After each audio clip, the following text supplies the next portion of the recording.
বামুটিয়া বিধানসভা কেন্দ্রের অন্তর্গত রাঙ্গুটিয়া এলাকায় উন্নয়নের নতুন অধ্যায় শুরু হলো আজ। বিধায়ক এলাকার উন্নয়ন তহবিলের অর্থে শিব মন্দিরের নিকটে একটি আধুনিক কালচারাল শেড নির্মাণের কাজ শুরু হয়েছে, যা আগামী দিনে এই এলাকার সাংস্কৃতিক কর্মকাণ্ডের কেন্দ্রস্থল হিসেবে গড়ে উঠবে বলে আশা করা হয়েছে। আজ সেই কাজের অগ্রগতি সরজমিনে পরিদর্শন করেন এলাকার বিধায়ক নয়ন সরকার। পরিদর্শনকালে তিনি নির্মাণ সংক্রান্ত বিভিন্ন খতিয়ে দেখেন এবং ঠিকাদার ও কর্মীদের সঙ্গে কথা বলেন।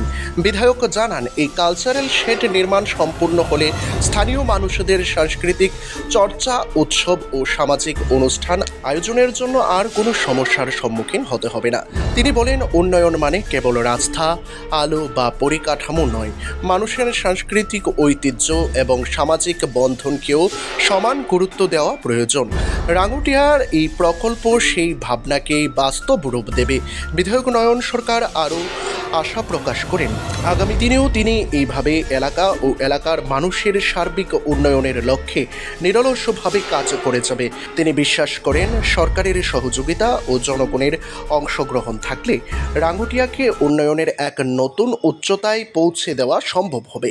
Bureau report, the news 9।